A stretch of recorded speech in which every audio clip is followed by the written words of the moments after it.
Bugungi videomizda tashkilotni qanday ochish hamda uni sozlamalarini ko'rib chiqamiz. Demak, yangi tashkilot qo'shish degan joyda bosamiz hamda tashkilot nomini yozamiz. Xohlagan nomni yozish mumkin.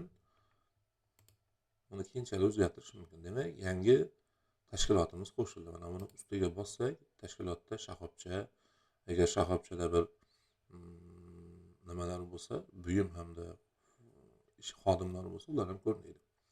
Demak, mana bu tashkilotimiz. Buni oldidagi 3 ta nuqtani bosilsa, demak, birinchisi balans. Balansimizdagi pul ko'rinib turadi bu yerda. Mana bu birinchi tugma bosilsa, biz bilan aloqaga chiqilinadi.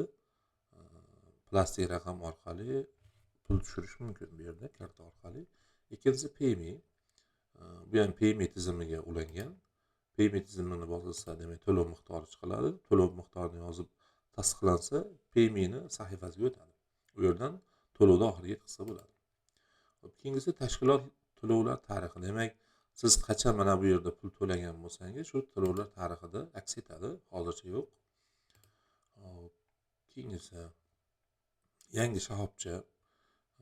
Yangi shoxobcha, demak, tashkilotimizga shoxobcha qo'shamiz. Odatda biz tashkilotni bir dona qo'shishga ruxsat beramiz. Agar yana qo'shish kerak bo'lsa, bizdan ruxsat olish kerak bo'ladi. Biz sizlarga o'sha ruxsat beramiz.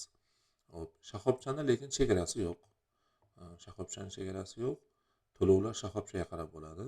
Demak, bu yerga bosilsa, demak, shoxobchaning nomi va uni adresini kirgizish mumkin. Keyingisi tashkilotni tahrirlash. Demak, tashkilotimizning nomini o'zgartirmoqchi bo'lsak, yo noto'g'ri kirgizib qo'ygan bo'lsa, bu yerda o'zgartirishimiz mumkin. Hamda oxirgisi tashkilotni o'chirish.